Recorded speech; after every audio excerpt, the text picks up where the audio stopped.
Hello everyone, welcome back to another video, and in today's video I will be painting some gouache sunset landscapes, so like a little sunset study, very inspired by a video that I recently saw of Very Little Peach where she did some little watercolor sunsets and I got really inspired, so I decided to film this video.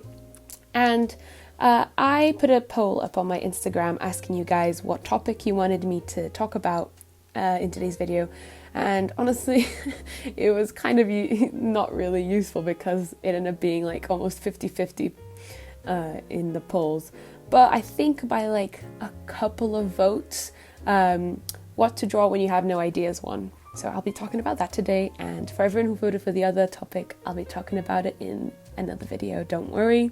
So let's get right into it.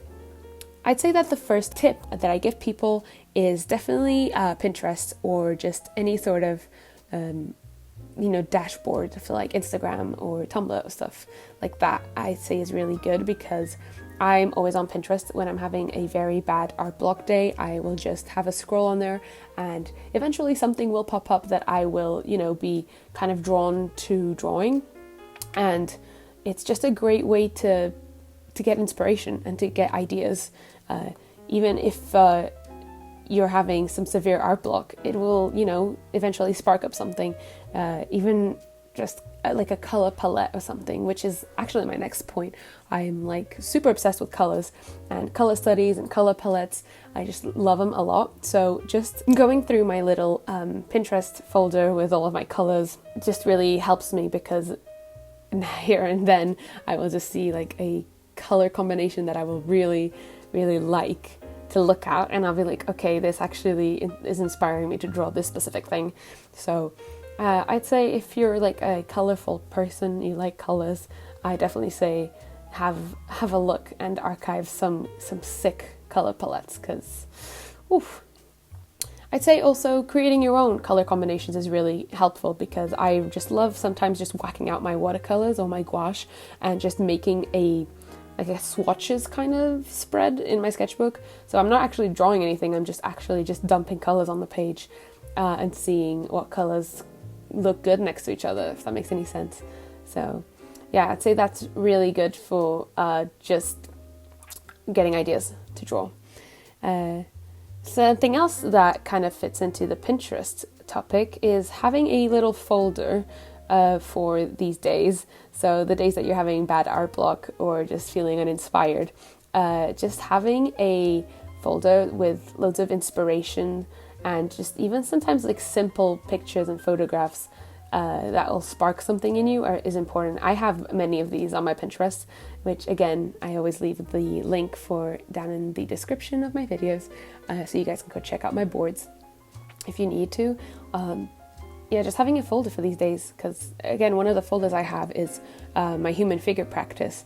Because I've been really into practicing my human figure drawing just to improve it. So normally I'll do this a lot when I'm having art block, because if you're going to be, void of ideas, might as well just look at people's bodies and draw them. Might as well practice, And I honestly find it very helpful, because you are also just dumping out all of the art block as well as practicing. And I always say might as well. So human figure practice, very important. And I should also mention that I do really enjoy listening to music to help me boost my imagination and my inspiration. I listen to a lot of jazz when I work. I don't really know why, but it just puts me in that mindset, like that inspired mindset, and it just provides like a comfortable atmosphere for me to work in.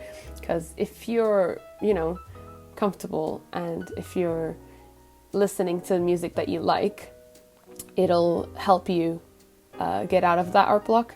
So I feel like for me, jazz music really, I don't know how to explain it, honestly, it just gets me in a creative mood. So I recommend music a lot. And another thing that I thought I'd mention, because I've seen it a lot going on recently, and it's having like a dump sketchbook, if that makes any sense. I've seen a lot of artists have one of these, and I myself have tried to kind of get used to having one of these. So it's like a sketchbook that is dedicated mainly and solely to dumping out scribbles and doodles and drawings for when you know you're having art block or having a bad art day.